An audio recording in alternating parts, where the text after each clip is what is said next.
अस्सलाम वालेकुम dear students. Chapter 3 biodiversity, page 34, topic species the basic unit of classification. Previous lectures में हमने पढ़ा था कि जो स्पीशीज़ होती हैं वो क्लासिफिकेशन का बेसिक यूनिट होती हैं, यानी बुनियादी यूनिट होती हैं। जो क्लासिफिकेशन होती है वो स्टार्ट ही स्पीशीज़ से होती है। स्पीशीज़ के बाद genus, family, order, class, phylum, इस तरह से सारी जो है लेवल में डिवीजन होती है। लेकिन जो बेसिक यूनिट है, जो फर्स्ट स्टेप है क्लासिफिकेशन का, वो है स्पीशीज़। यहाँ पे हम स्पीशीज़ की डेफिनेशंस पढ़ेंगे कि स्पीशीज़ क्या होती हैं। Species is the basic unit of classification. जो स्पीशीज़ हैं वो क्लासिफिकेशन का एक बुनियादी यूनिट है।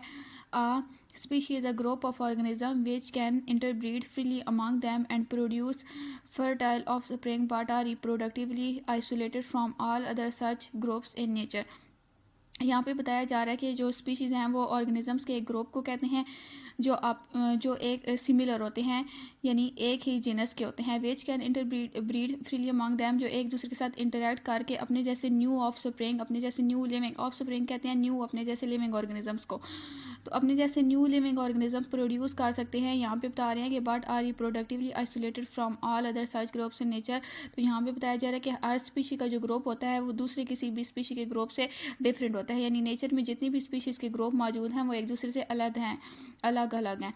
Each species possesses it's on distinct structural, ecological and behavioural characteristics. यहाँ पे बताया जा रहा है कि हर जो स्पीशी होती है उसके अपने वाज़िया यानी अपने डिफरेंट स्ट्रक्चरल, यानी उसका स्ट्रक्चर जो होता है वो हर स्पीशी का वो दूसरी स्पीशी से अलग होता है। उनके इकोलॉजिकल, यानी इकोलॉजिकल मतलब होता है इन्वायरमेंट में रहने का, बिहेवियरल कैरेक्टरिस्टिक्स और बिहेव करने के जितनी भी ये कैरेक्टरिस्टिक्स खसूसियात होती हैं वो एक दूसरे से डिफरेंट होती हैं।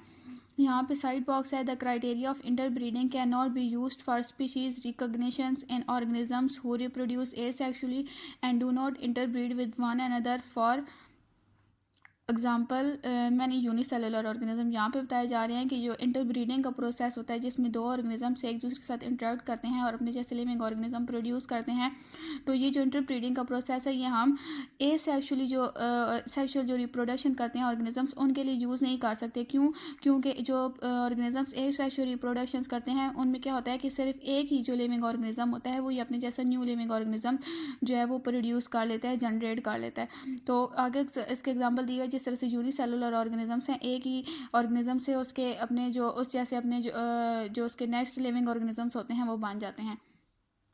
Okay, now page number 35।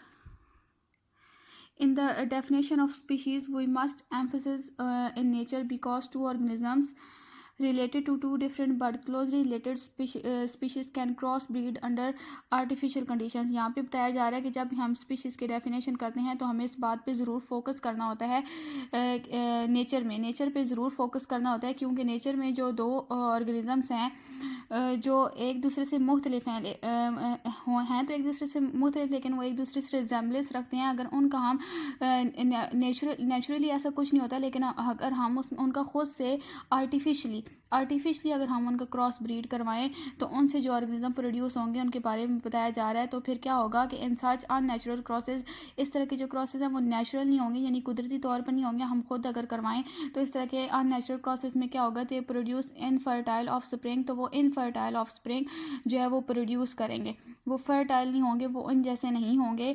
For example यहाँ पे आगे एग्जाम्पल दिया गया है कि a cross between a male donkey and a female horse produce an infertile offspring, जिसे म्यूल कहते हैं। यहाँ पे बताया जा रहा है कि अगर हम एक मेल डंकी का और फीमेल हॉर्स का अगर को ब्रीड करवाएं, इंटरब्रीड करवाएं, उनका क्रॉस करवाएं, तो क्या होगा कि एक इनफर्टाइल ऑफ स्प्रिंग पैदा होगा जिसे म्यूल कहते हैं। यहाँ पे इसकी एग्जाम्पल है, यानी वो उसकी रिजेम्बलेंस जो है वो डंकी से भी होगी और हॉर्स से भी होगी।